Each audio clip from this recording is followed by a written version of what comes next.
Chapter 15. How to outwit the 6 ghosts of fear. Take inventory of yourself as you read this closing chapter and find out how many of the ghosts are standing in your way. Before you can put any portion of this philosophy into successful use, your mind must be prepared to receive it. The preparation is not difficult. It begins with study, analysis, and understanding of 3 enemies which you shall have to clear out. These are indecision, doubt, and fear. The 6th sense will never function while these 3 negatives or any of them remain in your mind. The members of this unholy trio are closely related. Where one is found, the other 2 are close at hand. Indecision is the seedling of fear. Remember this as you read. Indecision crystallizes into doubt. The 2 blend and become fear. The blending process is often slow. This is one reason why these 3 enemies are so dangerous. They germinate and grow without their presence being observed. The remainder of this chapter describes an end which must be attained before the philosophy as a whole can be put into practical use.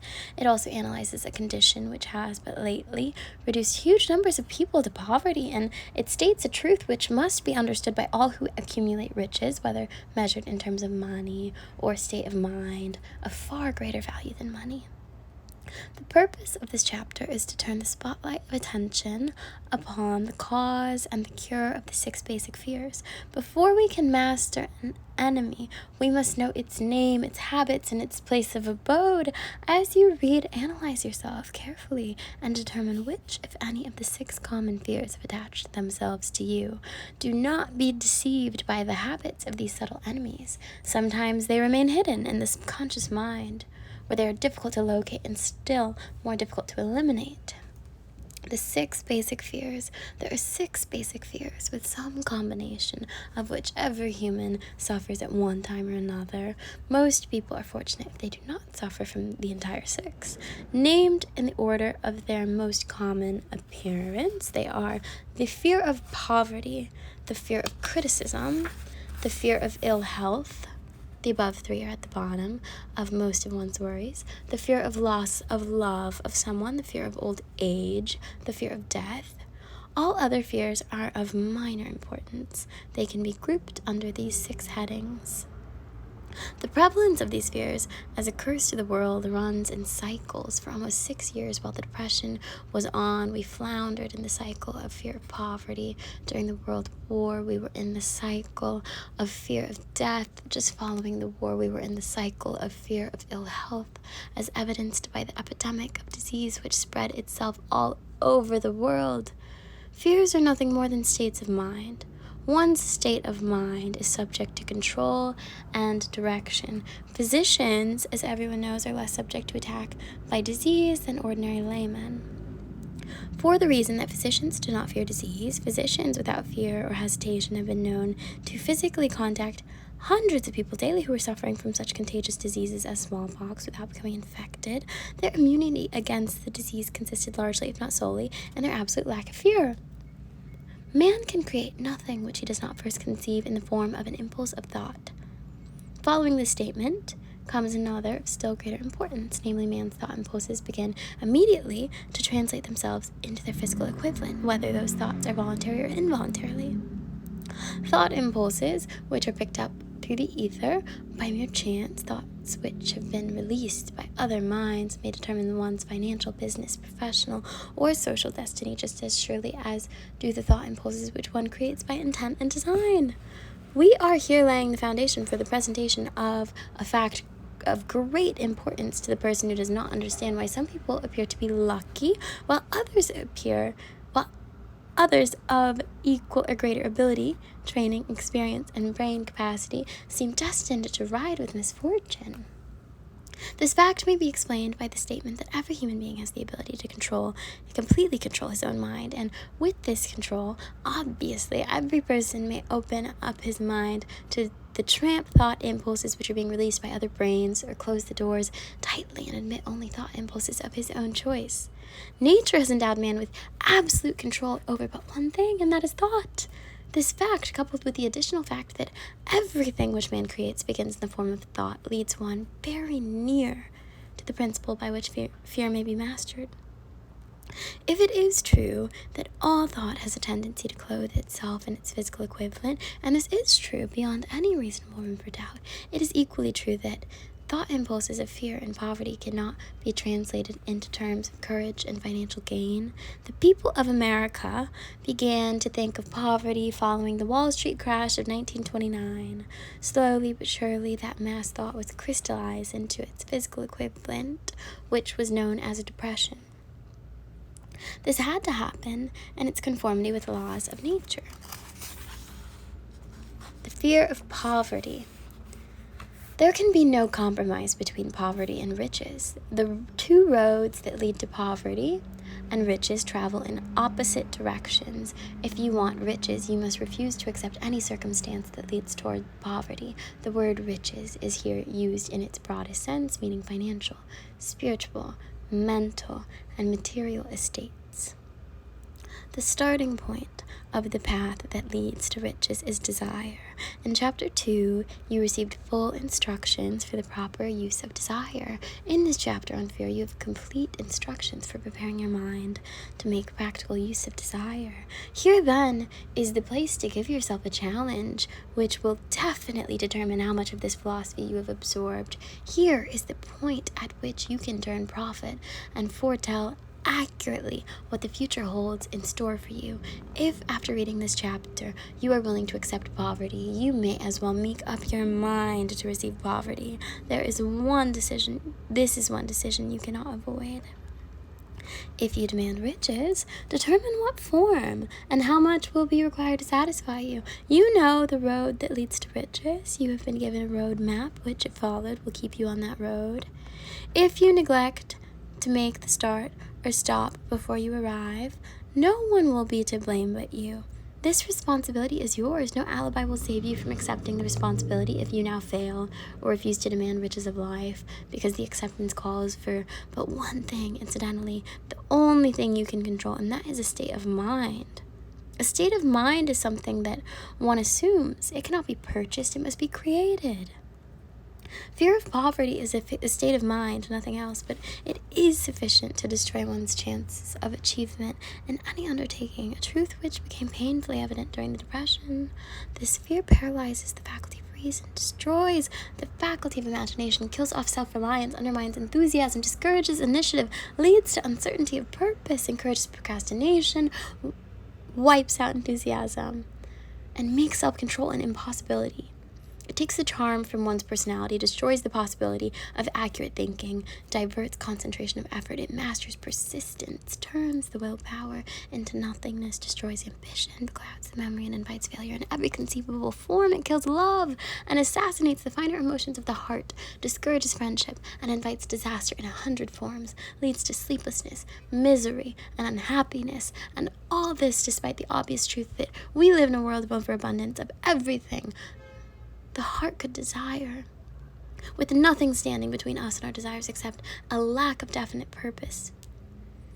The fear of poverty is without a doubt the most destructive of the 6 basic fears. It has been placed at the head of the list because it is the most difficult to master. Considerable courage is required to state the truth about the origin of this fear, and still greater courage to accept the truth after it has been stated. The fear of poverty grew out of man's inherited tendency to prey upon his fellow man economically. Nearly all animals lower than man are motivated by instinct, but their capacity to think is limited. Therefore, they prey upon one another physically. Man, with a superior sense of intuition, with the capacity to think and to reason, does not eat his fellow man bodily. He gets more satisfaction out of eating him financially. Man is so avaricious that every conceivable law has been passed to safeguard him from his fellow man. Of all the ages of the world, of which we know anything, the age in which we live seems to be the one that is outstanding because of man's money madness. A man is considered less than the dust of the earth unless he can display a fat bank account. But if he has money, never mind how he acquired it, he's a king or a big shot. He is above the law, he rules in politics, he dominates in business, and the whole world about him bows in respect when he passes. Nothing brings man so much suffering and humility as poverty. Only those who have experienced poverty understand the full meaning of this. It is no wonder that man fears poverty. Through a long line of inherited experiences, man has learned for sure that some men cannot be trusted where matters of money and earthly possessions are concerned. This is a rather stinging indictment, the worst part of it being that it is true. The majority of marriages are motivated by the wealth possessed by one or both of the contracting parties. It is no wonder, therefore, that the divorce courts are busy. So eager is a man to possess wealth that he will acquire it in whatever manner he can, through legal methods if possible, through other methods if necessary or expedient. Self-analysis may disclose the weaknesses which one does not like to acknowledge. This form of examination is essential to all who demand of life more than mediocrity and poverty. Remember, as you check yourself, point by point, that you are both the court and the jury, the prosecuting attorney and the attorney for the defense, and that you are the plaintiff and the defendant. Also, that you are on trial. Face the facts squarely. Ask yourself definite questions and demand direct replies.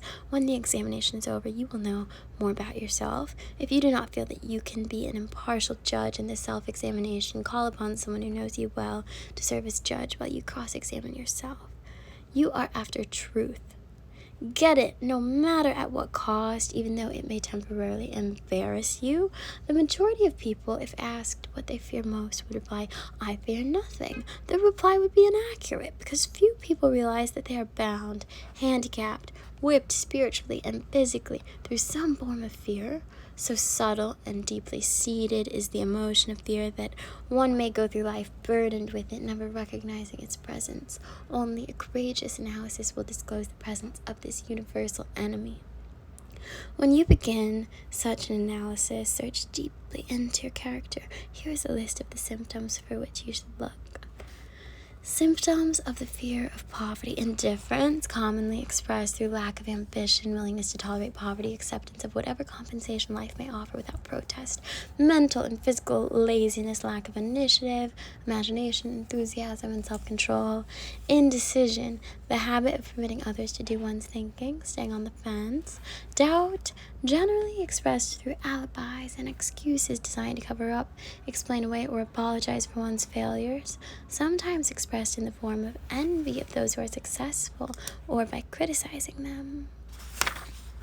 Worry, usually expressed by finding fault with others, a tendency to spend beyond one's income, neglect of personal appearance, scowling and frowning, intemperance, and the use of alcoholic drink, sometimes through the use of narcotics, nervousness, lack of poise, self-consciousness, and lack of self-reliance. Overcaution, the habit of looking for the negative side of every circumstance, thinking and talking of possible failure instead of concentrating upon the means of succeeding. Knowing all the roads to disaster, but never searching for the plans to avoid failure. Waiting for the right time to begin putting ideas and plans into action until the waiting becomes a permanent habit. Remembering those who have failed and forgetting those who have succeeded. Seeing the hole in the donut but overlooking the donut. Pessimism, leading to indigestion, poor elimination, auto-intoxication, bad breath, and bad disposition. Procrastination, the habit of putting off until tomorrow that which should have been done last year. Spending enough time and creating alibis and excuses to have done the job. The symptom is closely related to overcaution, doubt, and worry, refusal to accept responsibility when it can be avoided, willingness to compromise rather than put up a stiff fight, compromising with difficulties instead of harnessing and using them as stepping stones to advancement, bargaining with life for a penny instead of demanding prosperity, opulence, riches, contentment, and happiness. Planning what to do if and when overtaken by failure instead of burning all bridges and making retreat. Impossible, weakness of and total lack of self-confidence, definiteness of purpose, self-control, initiative, enthusiasm, ambition, thrift, and sound reasoning ability. Expecting poverty instead of demanding riches, association with those who accept poverty instead of seeking the company of those who demand and receive riches. Money talks. Some will ask, why did you write a book about money? Why measure riches in dollars alone? Some will believe, and rightly so, that there are other forms of riches more desirable than money. Yes, there are riches which cannot be measured in terms of dollars, but there are millions of people who will say, give me all the money I need and I will find everything else I want. The major reason why I wrote this book on how to get money is the fact that the world has but lately passed through an experience that left millions of men and women paralyzed with the fear of poverty. What this sort of fear does to one was well described by Westbrook Pegler and the New York World Telegram is, money is only clamshells or metal discs or scraps of paper, and there are treasures of the heart and soul which money cannot buy, but most people being broke are unable to keep this in mind and sustain their spirits.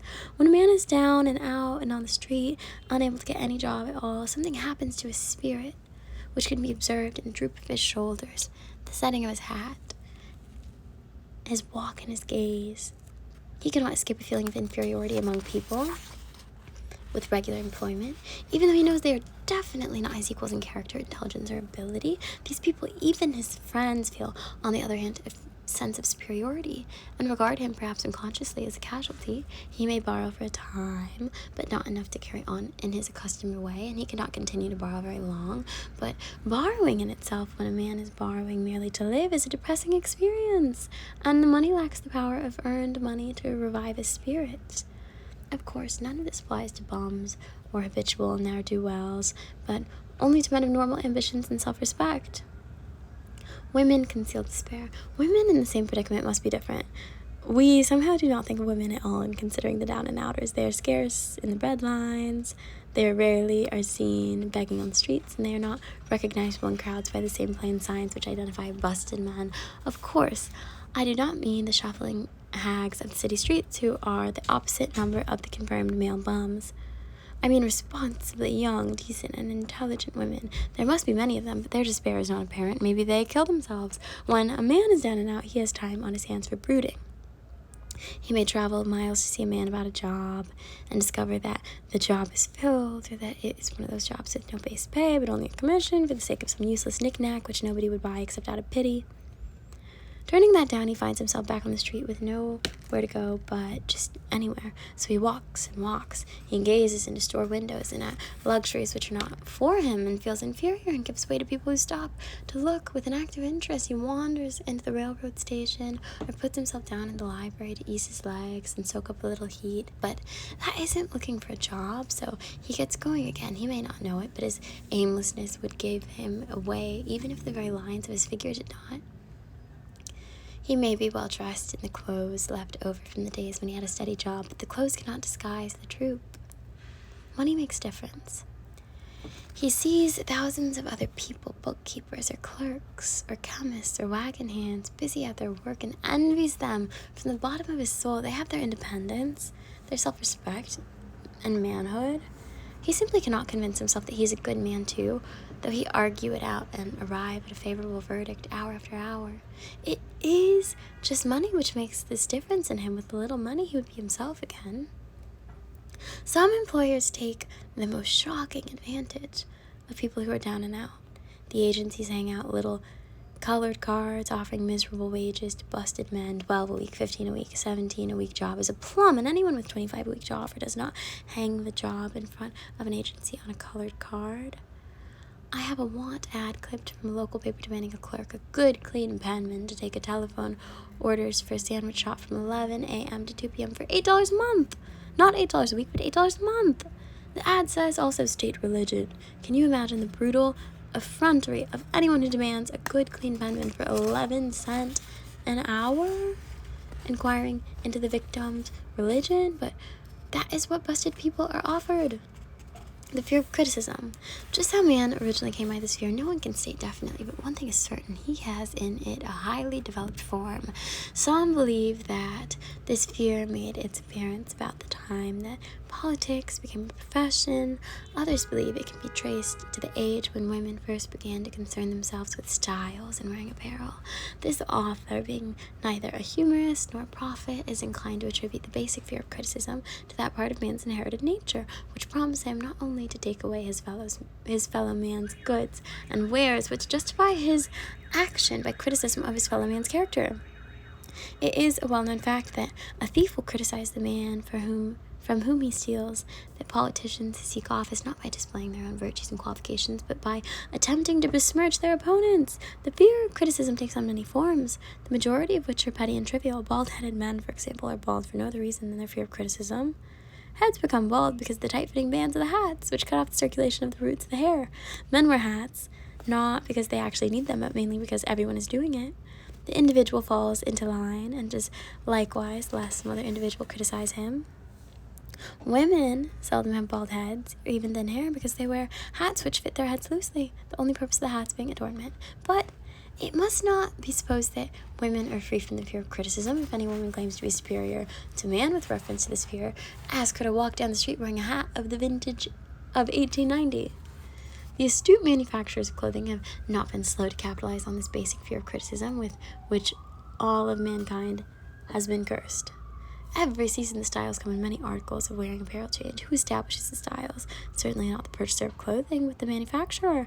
Why does he change the styles so often? The answer is obvious. He changes the styles so he can sell more clothes. For the same reason, the manufacturers of automobiles, with few very rare and very sensible occasions, change styles of models every season. No man wants to drive an automobile which is not of the latest style, although the older model may actually be the better car.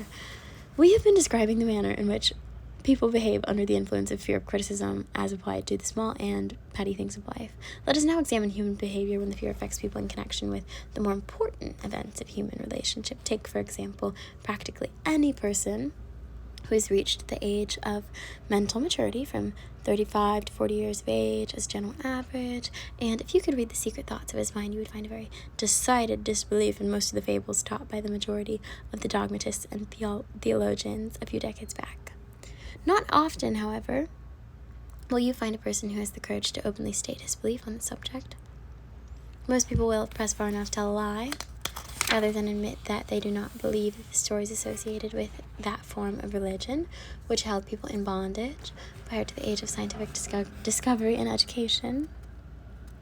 Why does the average person, even in this day of enlightenment, shy away from denying his belief in the fables which were the basis of most religions a few decades ago? The answer is because of the fear of criticism. Men and women have been burned at the stake for daring to express disbelief in ghosts. It is no wonder we've inherited a consciousness which makes us fear criticism. The time was, and not so far in the past, when criticism carried severe punishments. It still does in some countries. The fear of criticism robs man of his initiative, destroys his power of imagination, limits his individuality, takes away his self-reliance, and does him damage in 100 other ways. Parents often do their children irreparable injury by criticizing them. The mother of one of my boyhood chums used to punish him with a switch almost daily, always completing the job with the statement, "You'll land in the penitentiary before you were 20. He was sent to a reformatory at the age of 17.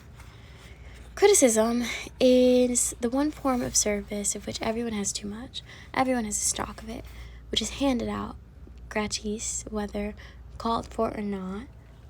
One's nearest relatives often are the worst offenders. It should be recognized as a crime.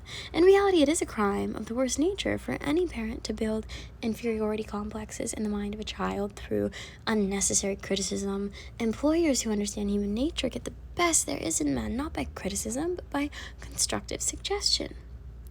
Parents may accomplish the same result with their children. Criticism will plant fear in the human heart or resentment, but it will not build love or affection. Symptoms of the fear of criticism. This fear is almost as universal as the fear of poverty, and its effects are just as fatal to personal achievement, mainly because this fear destroys initiative and discourages the use of imagination. The major symptoms of fear are self-consciousness, generally expressed through nervousness, timidity in conversation and in meeting strangers, awkward movement of the hands and limbs, shifting of the eyes, lack of poise expressed through lack of voice control, nervousness in the presence of others, poor posture of body, poor memory, personality, lacking in firmness of decision, personal charm, and ability to express opinions definitely. The habit of sidestepping issues instead of meeting them squarely, agreeing with others without careful examination of their opinions. Inferiority complex, the habit of expressing self-approval by word of mouth and by actions as means of covering up a feeling of inferiority. Using big words to impress others, often without knowing the real meaning of the words. Imitating others in dress, speech, and manners. Boasting of imaginary achievements. This sometimes gives a surface appearance of a feeling of superiority.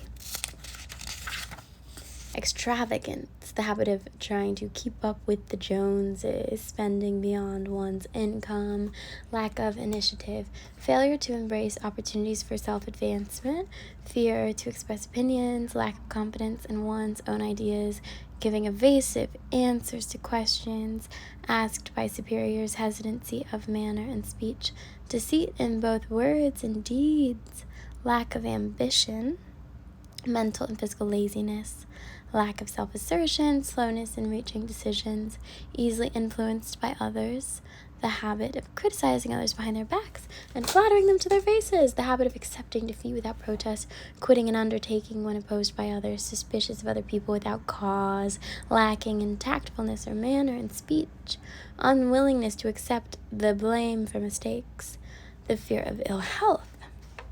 This fear may be traced to both physical and social heredity. It is closely associated as to its origin with the causes of fear of old age and the fear of death, because it leads one closely to the border of terrible worlds of which man knows not, but concerning which he has been taught some discomforting stories. The opinion is somewhat general, also, that certain unethical people engaged in the business of selling health have had not a little to do with keeping alive the fear of ill health. In the main, man fears ill health because of the terrible pictures which have been planted in his mind of what would happen if death should overtake him. He also fears it because of the economic toll which it may claim. A reputable physician estimated that 75% of all people who visit physicians for professional services are suffering with hypochondria, imaginary illness. It has been shown most convincingly that the fear of disease, even where there is not the slightest fear or cause for fear, often produces the physical symptoms of the disease feared. Powerful and mighty is the human mind. It builds or destroys. Playing upon this common weakness of fear of ill health, dispensers of patent medicines have reaped fortunes. The form of imposition upon credulous humanity became so prevalent some 20 years ago that the Kohler's Weekly magazine conducted a bitter campaign against some of the worst offenders in the patent medicine business. During the flu epidemic, which broke out during the World War, the mayor of New York City took drastic steps to check the damage which people were doing themselves through their inherent fear of ill health. He called in the newspapermen and said to them, "Gentlemen, I feel it necessary to ask you not to publish any scarce headlines concerning the flu epidemic. Unless you cooperate with me, we will have a situation which we cannot control." The newspapers quit publishing stories about the flu, and within 1 month the epidemic had been successfully checked.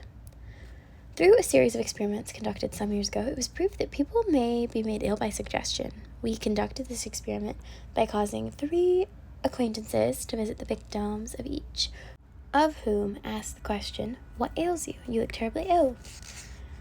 The first questioner usually provoked a grin and a nonchalant, "Oh, nothing, I'm all right," from the victim. The second questioner usually was answered with the statement, "I don't know exactly, but I do feel badly." The third questioner was usually met with the frank admission that the victim was actually feeling ill.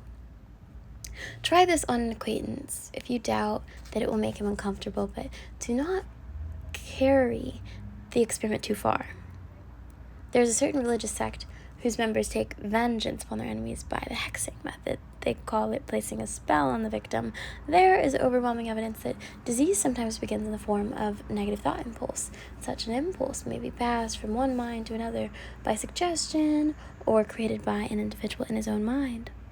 A man who was blessed with more wisdom than this incident might indicate once said, "When anyone asks me how I feel, I always want to answer by knocking him down." Doctors send patients into new climates for their health because a change of mental attitude is necessary. The seed of fear of ill health lives in every human mind. Worry, fear, discouragement, disappointment in love and business affairs cause caused the seed to germinate and grow. The recent business depression kept the doctors on the run because every form of negative thinking may cause ill health. Disappointments in business and in love stand at the head of the list of causes of fear of ill health. A young man suffered a disappointment in love which sent him to a hospital. For months, he hovered between life and death.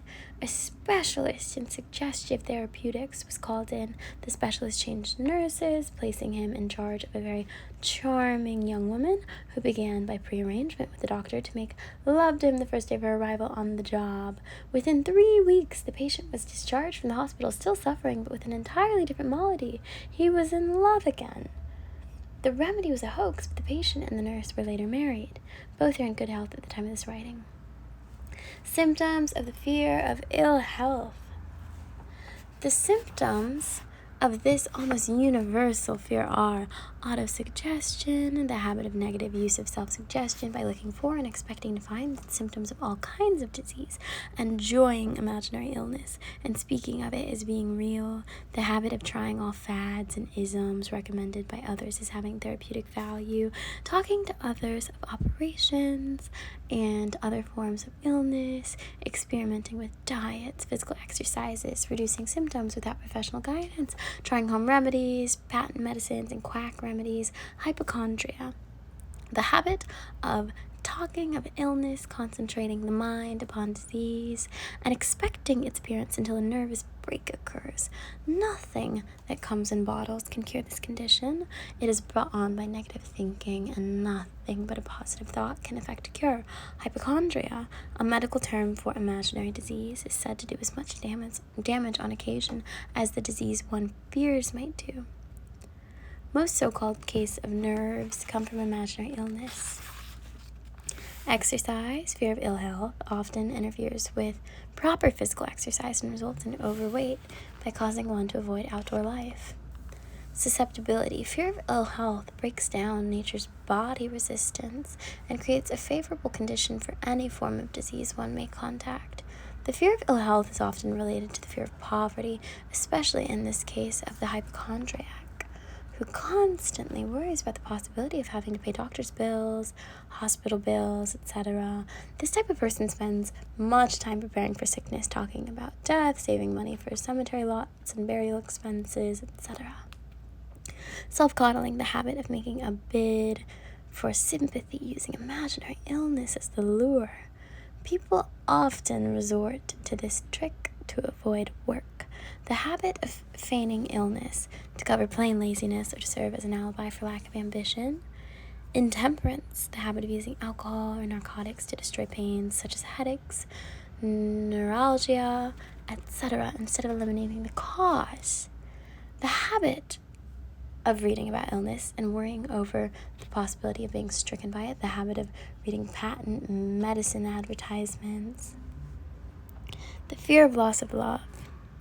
The original source of this inherent fear needs but little description because it obviously grew out of man's polygamous habit of stealing from his fellow man's mate and his habit of taking liberties with her whenever he could. Jealousy and other similar forms of dementia praecox grow out of man's inherited fear of the loss of love of someone. This fear is the most painful of all the 6 basic fears. It probably plays more havoc with the body and mind than any of the other basic fears, as it often leads to permanent insanity. The fear of the loss of love probably dates back to the Stone Age when men stole women by brute force. They continue to steal females, but their technique has changed. Instead of force now, they use persuasion, the promise of pretty clothes, motor cars, and other bait, much more effective than physical force. Man's habits are the same as they were at the dawn of civilization, but he expresses them differently. Careful analysis has shown that women are more susceptible to this fear than men. This fact is easily explained. Women have learned from experience that men are polygamous by nature, that they are not to be trusted in the hands of rivals. Symptoms of the fear of loss of love. The distinguishing symptoms of this fear are jealousy, the habit of being suspicious of friends and loved ones without any reasonable evidence of sufficient grounds. Jealousy is a form of dementia praecox which sometimes becomes violent without the slightest cause. The habit of accusing wife or husband of infidelity without grounds.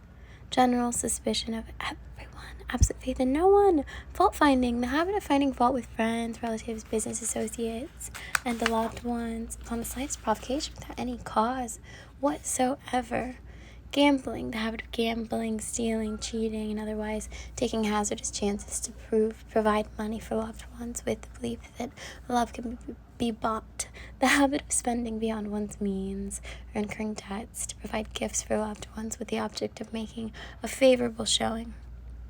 Insomnia, nervousness, lack of persistence, weakness of will, lack of self-control, lack of self-reliance, bad temper. The fear of old age. In the main, this fear grows out of two sources. First, the thought that old age may bring with it poverty. Secondly, and by far the most common source of origin, from false and cruel teachings of the past, which have been too well mixed with fire and brimstone and other bogies cunningly designed to enslave man through fear. In the basic fear of old age, man has two very sound reasons for his apprehension. One, growing out of his distrust of his fellow man, who may seize whatever worldly goods he may possess. And the other, arising from the terrible pictures of the world beyond, which were planted into his mind through social heredity before he came into full possession of his mind. The possibility of ill health, which is more common as people grow older, is also a contributing cause of this common fear of old age. Eroticism also enters this cause of the fear of old age, as no man cherishes the thought of diminishing sex attraction. The most common fear of old age is associated with the possibility of poverty. Poorhouse is not a pretty word. It throws a chill into the mind of every person who faces the possibility of having to spend his declining years on a poor farm. Another contributing cause of the fear of old age is the possibility of loss of freedom and independence, as old age may bring with it the loss of both physical and economic freedom. Symptoms of the fear of old age. The commonest symptoms of this fear are the tendency to slow down and develop an inferiority complex at the age of mental maturity. Around the age of 40, falsely believing oneself to be slipping because of age.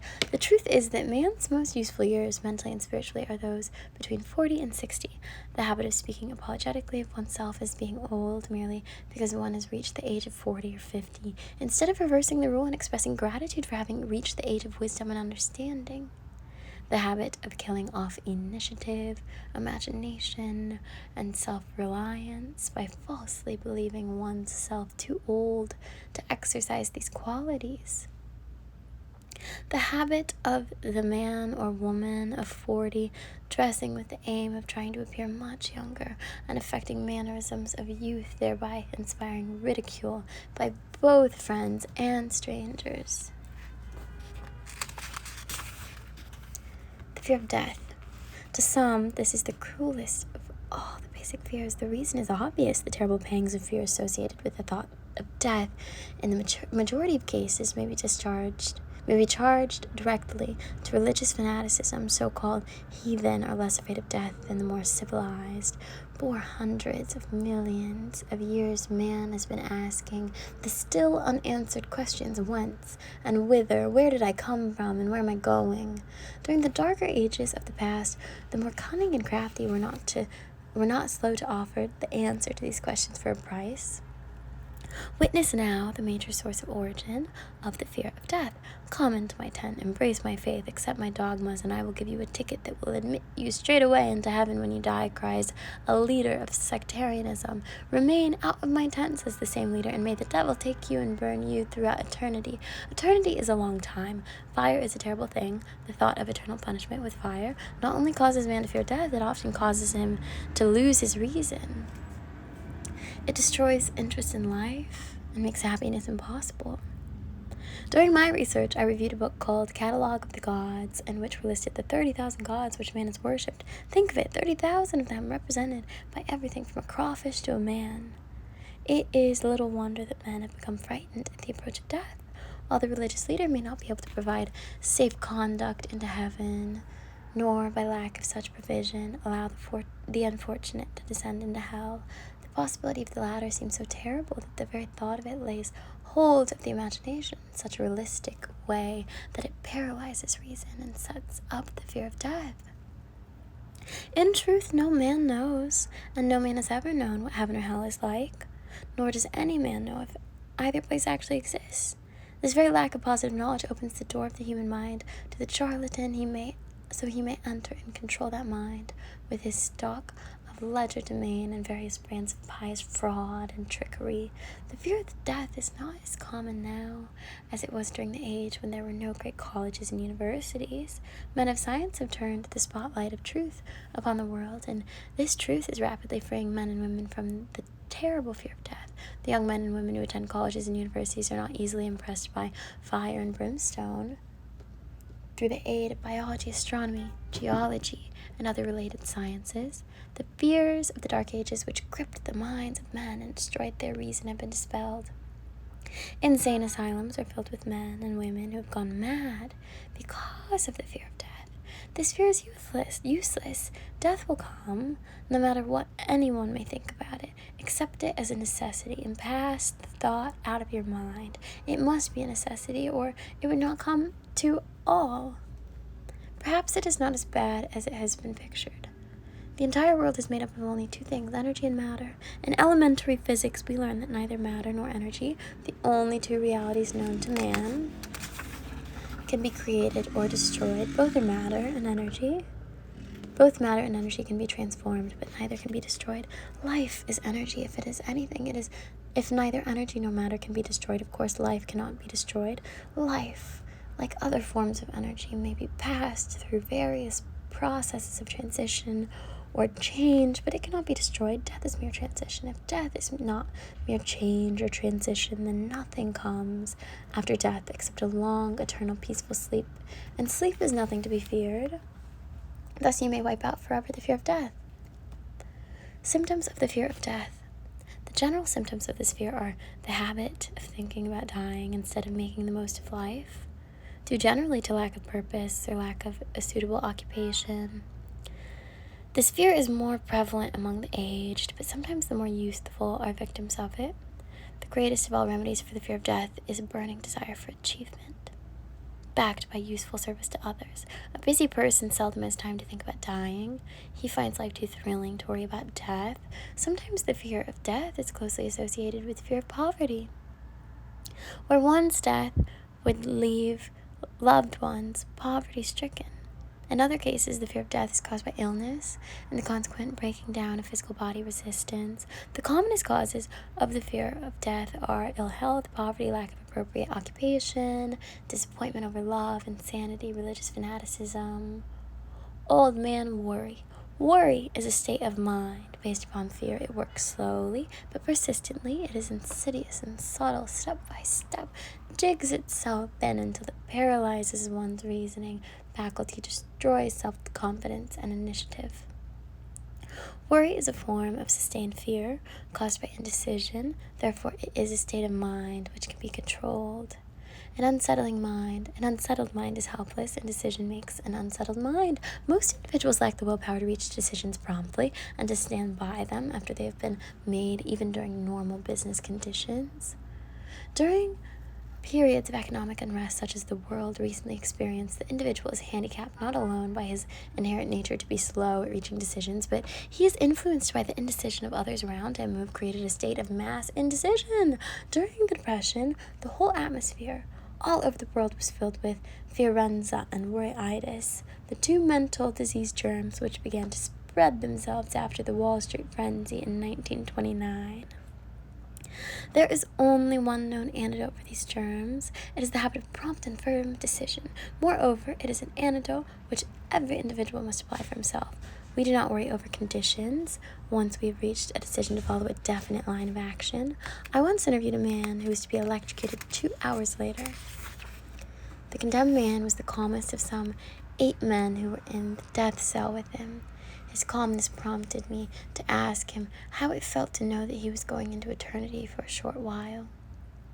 With a smile of confidence on his face, he said, "It feels just fine. Just think, brother, my troubles will soon be over. I have had nothing but trouble all my life.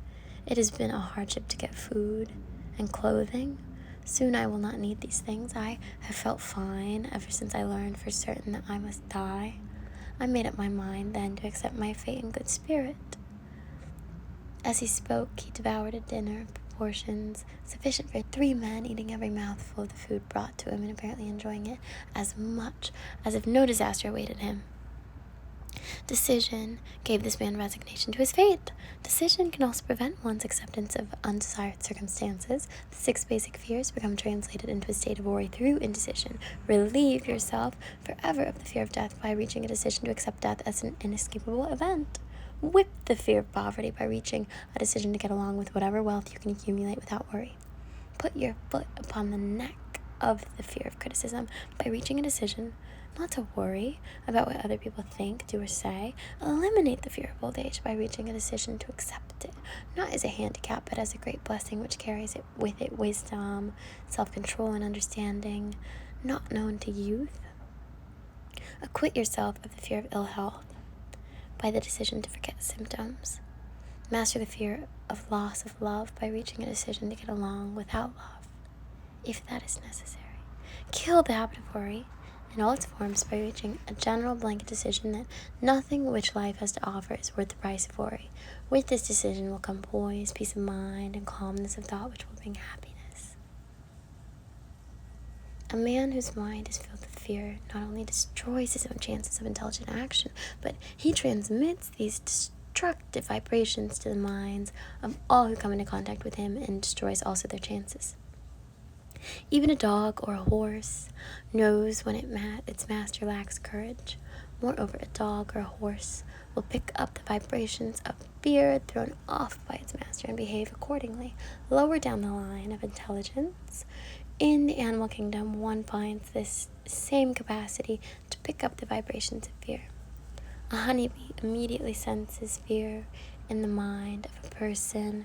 For reasons unknown, a bee will sting the person whose mind is releasing vibrations of fear much more readily than it will molest the person whose mind registers no fear. The vibrations of fear pass from one mind to another just as quickly and as surely as the sound of the human voice passes from the broadcasting station to the receiving set of a radio, and by the self-same medium. Mental telepathy is a reality. Thoughts pass from one mind to another voluntarily, whether or not this fact is recognized by either the persons releasing the thought or the persons who pick up those thoughts. The person who gives expression by word of mouth to negative or destructive thoughts is practically certain to experience the results of those words in the form of a destructive kickback. The release of destructive thought impulses alone, without the aid of words, produces also a kickback in more ways than one. First of all, and perhaps most important to be remembered, the person who releases thoughts of a destructive nature must suffer damage through breaking down of the faculty of the creative imagination.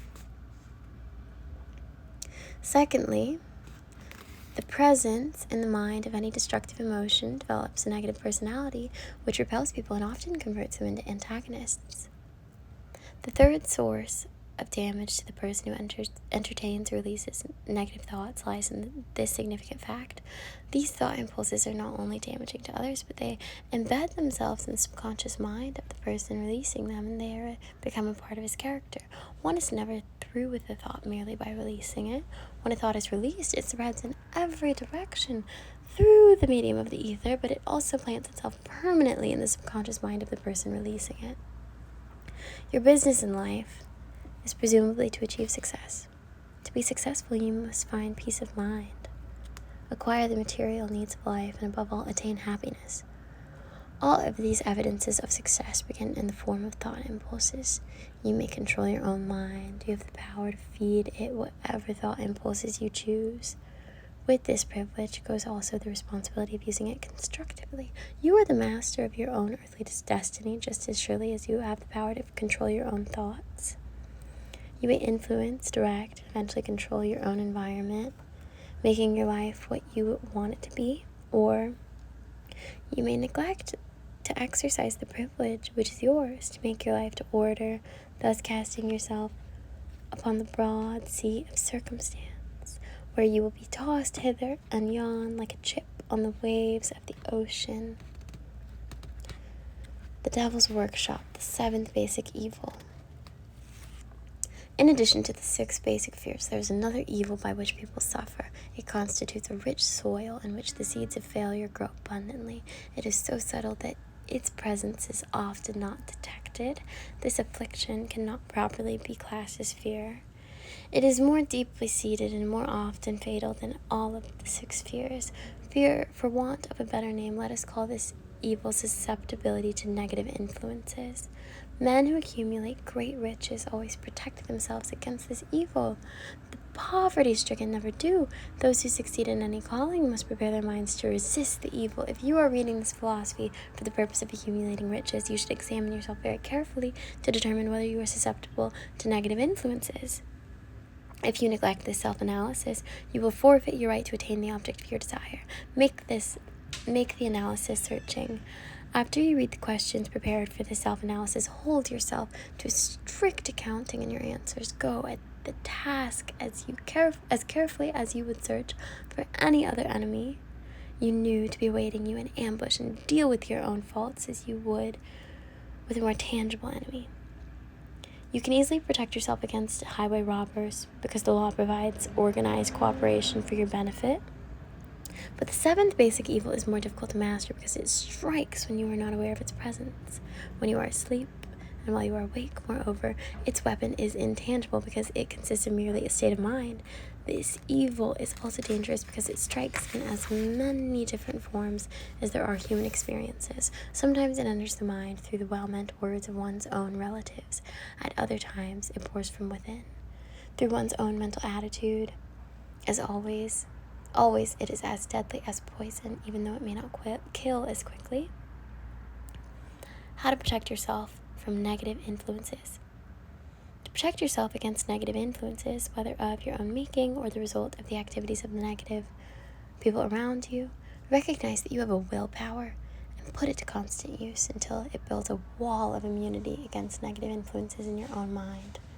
Recognize the fact that you and every other human being are by nature lazy, indifferent, and susceptible to all suggestions which harmonize with your weaknesses. Recognize that you are by nature susceptible to all the 6 basic fears and set up habits for the purpose of counteracting all these fears. Recognize that negative influences often work on you through your subconscious mind. Therefore, they are difficult to detect, and keep your mind closed against all people who depress or discourage you in any way. Clean out your medicine chest. Throw away pill bottles. And stop pandering to colds, aches, pains, and imaginary illnesses. Deliberately seek the company of people who influence you to think and act for yourself.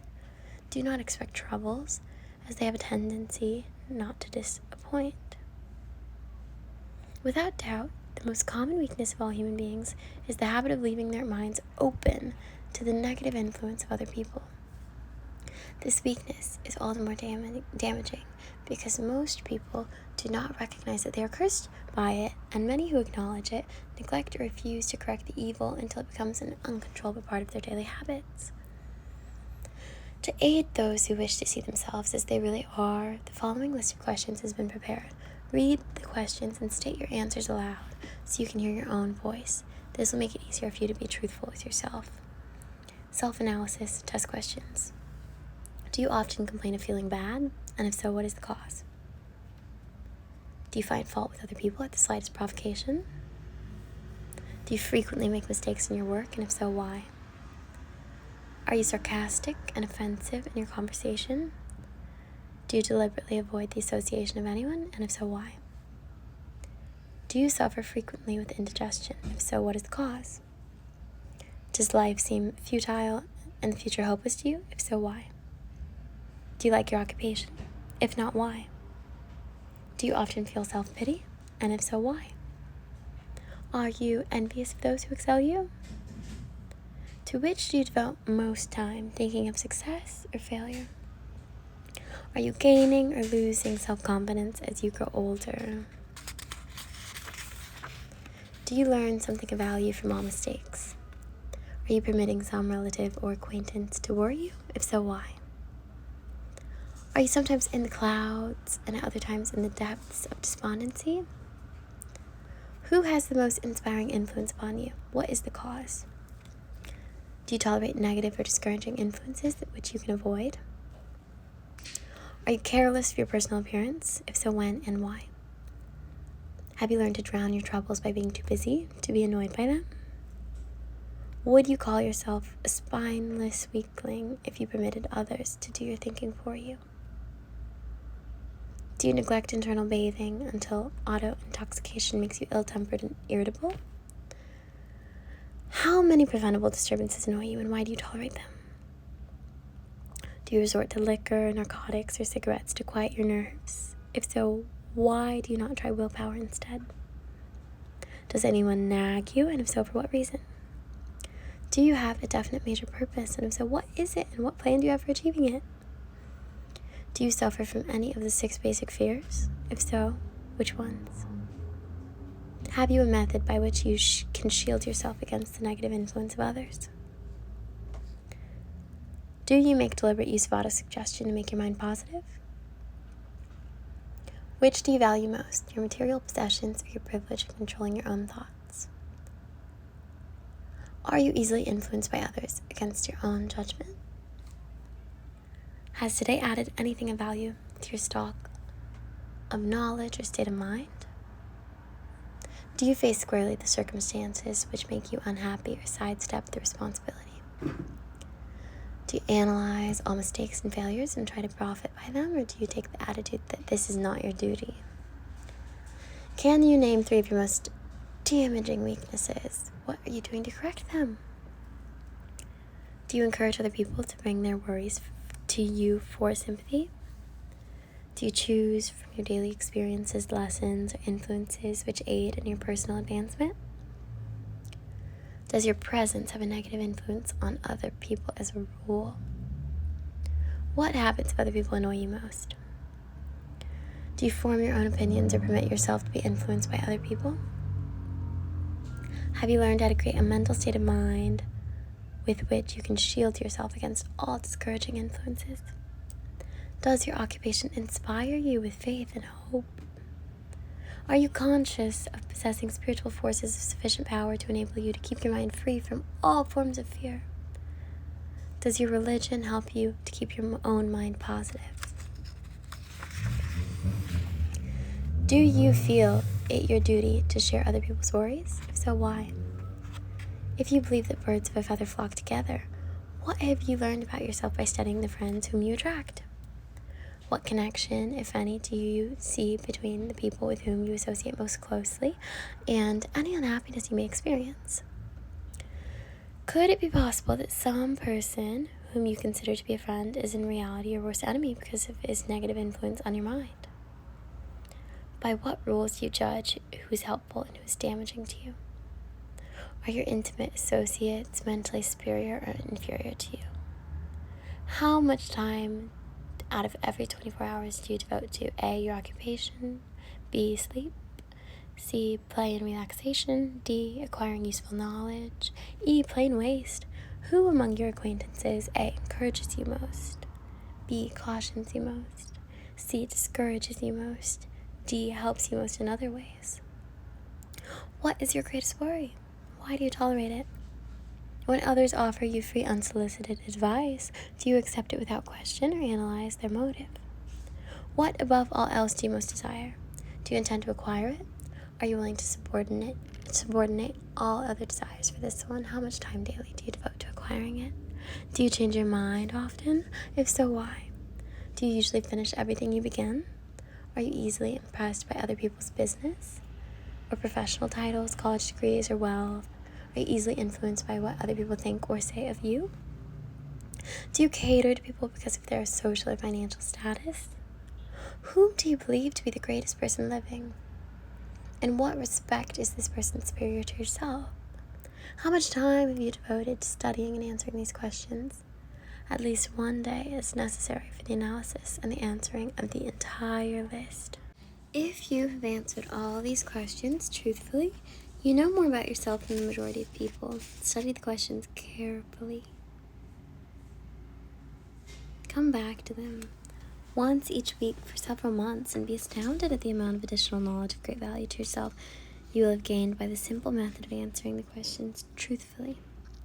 If you are not certain concerning the answers to some of the questions, seek the counsel of those who know you well, especially those who have no motive in flattering you and see yourself through their eyes. The experience will be astonishing. You have absolute control over but one thing, and that is your thoughts. This is the most significant and inspiring of all facts known to man. It reflects man's divine nature. This divine prerogative is the sole means by which you may control your own destiny. If you fail to control your own mind, you may be sure you will control nothing else. If you must be careless with your possessions, let it be in connection with material things. Your mind is your spiritual estate. Protect and use it with the care to which divine royalty is entitled. You were given a willpower for this purpose. Unfortunately, there is no legal protection against those who either by design or ignorance poison the minds of others by negative suggestion. This form of destruction should be punishable by heavy legal penalties because it may and often does destroy one's chance of acquiring material things which are protected by law. Men with negative minds try to convince Thomas A. Edison that he could not build a machine that would record and reproduce the human voice because, they said, no one else had ever produced such a machine. Edison did not believe them. He knew that the mind could produce anything the mind could conceive and believe, and that knowledge was the thing that lifted the great Edison above the common herd. Men with negative minds told F.W. Woolworth that he would go broke trying to run a store on 5 and 10 cent sales. He did not believe them. He knew that he could do anything within reason if he backed his plans with faith. Exercising his right to keep other men's negative suggestions out of his mind, he piled up a fortune of more than $100 million. Men with negative minds told George Washington he could not hope to win against the vastly superior forces of the British. But he exercised his divine right to believe. Therefore, this book was published under the protection of the Stars and Stripes, while the name of Lord Cornwallis has been all but forgotten. Doubting Thomas scoffed scornfully when Henry Ford tried out his first crudely built automobile on the streets of Detroit. Some said the thing never would become practical. Others said no one would pay money for such a contraption. Ford said, "I'll belt the earth with dependable motor cars," and he did. His decision to trust his own judgment has already piled up a fortune far greater than the next 5 generations of his descendants can squander. For the benefit of those seeking vast riches, let it be remembered that practically the sole difference between Henry Ford and the majority of the more than 100,000 men who work for him is this: Ford has a mind and controls it. The others have minds which they do not try to control.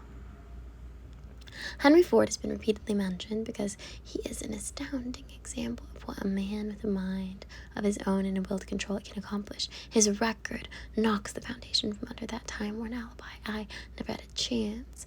Ford never had a chance either, but he created an opportunity and backed it with persistence until it made him richer than Croesus. Mind control is the result of self-discipline and habit.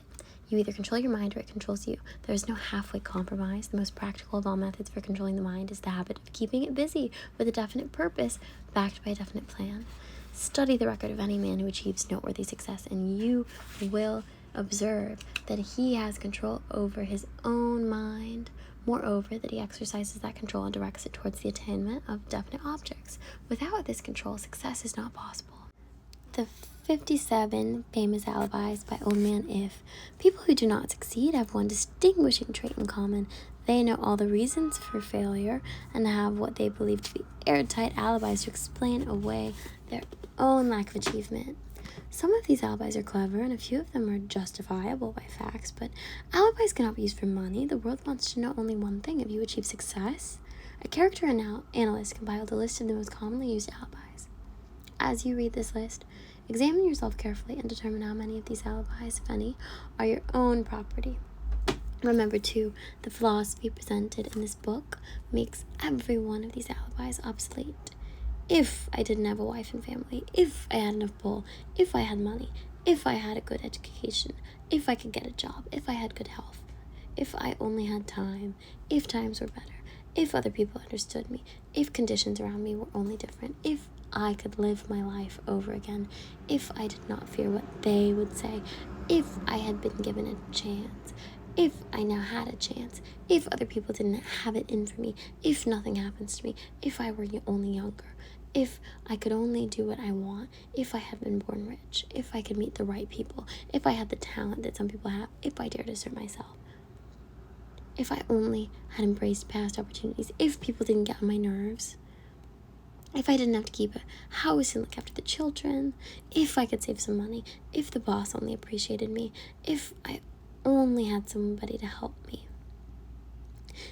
if my family understood me, if I lived in a big city, if I could just get started, if I were only free, if I had the personality of some people, if I were not so fat, if my talents were known, if I could just get a break, if I could get out of debt, if I hadn't failed, if I only knew how, if everybody didn't oppose me, if I didn't have so many worries, if I could marry the right person, if people weren't so dumb, if my family were not so extravagant, if I were so sure of myself, if luck were not against me, if I had not been born under the wrong star, if it were not true that what is to be will be, if I did not have to work so hard, if I hadn't lost my money, if I lived in a different neighborhood, if I didn't have a past, if I only had a business of my own, if other people would only listen to me, if, and this is the greatest of them all, I had the courage to see myself as I really am, I would find out what is wrong with me and correct it. Then I might have a chance to profit by my mistakes and learn something from the experience of others, for I know that there is something wrong with me, or I would now be where I would have been if I had spent more time analyzing my weaknesses and less time building alibis to cover them. Building alibis with which to explain away failure is a natural pastime. The habit is as old as the human race and is fatal to success. Why do people cling to their pet alibis? The answer is obvious. They defend their alibis because they create them. A man's alibi is the child of his own imagination. It is human nature to defend one's own brainchild.